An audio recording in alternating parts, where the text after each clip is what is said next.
وفي هذه اللمسة وهذه المراوغة ماذا فعل محمد صلاح في ديفيد لويز في هذه المباراة؟ ناتشو، ولكن محمد صلاح هنالك في روسيا كرة عن محمد صلاح، تدخله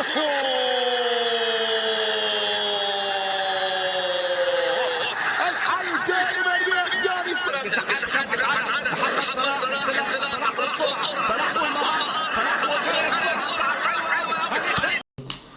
النهارده جايين لكم بأخبار الكرة العالمية، أخبار الخمس دوريات الكبرى في العالم ودوري أبطال أوروبا، البطولة الأعظم في العالم لها بطل وحيد هو ريال مدريد الإسباني.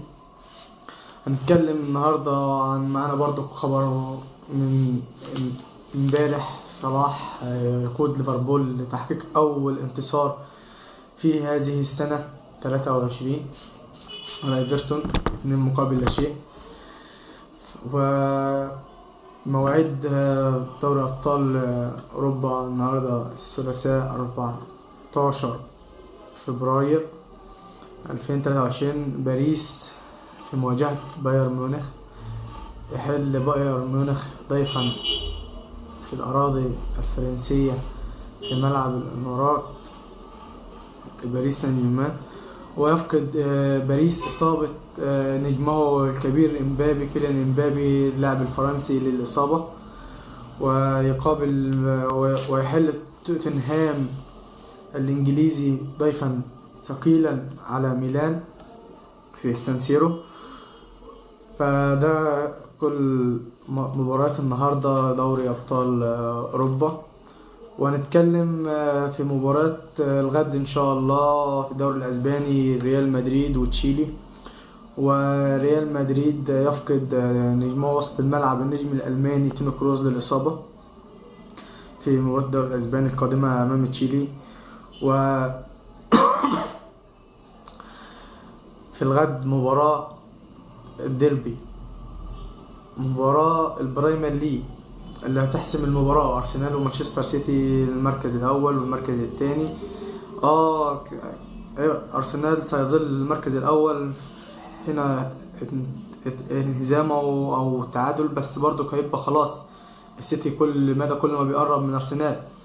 وبكرة في دوري أبطال مباراة بروسيا وتشيلسي، مباراة ثقيلة جدا من العيار الثقيل في دوري أبطال أوروبا.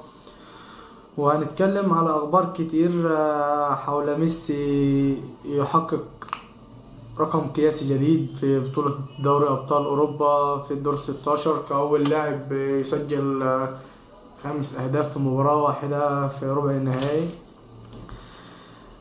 في دوري أبطال أوروبا. والنهاردة دي كانت كل أخبارنا عن كورة حول العالم، وجميع الأيام بيكون في فيديوهات كرة الاتحاد المصري، الكرة الأفريقية إن شاء الله.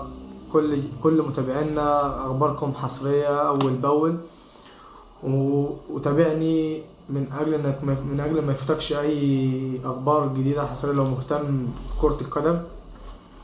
ومعانا هنا في قناة كرة من قلب الحدث كل أخبارنا حديثة وجديدة وأول بأول، ومش بنبخل عليكم بأي أخبار، ومش عاوزينك تبخل علينا باللايك والاشتراك في القناة عشان نوصل لأكبر عدد من المشاهدات للاستمرارية في الأخبار وتغطية الحدث من جميع أنحاء العالم.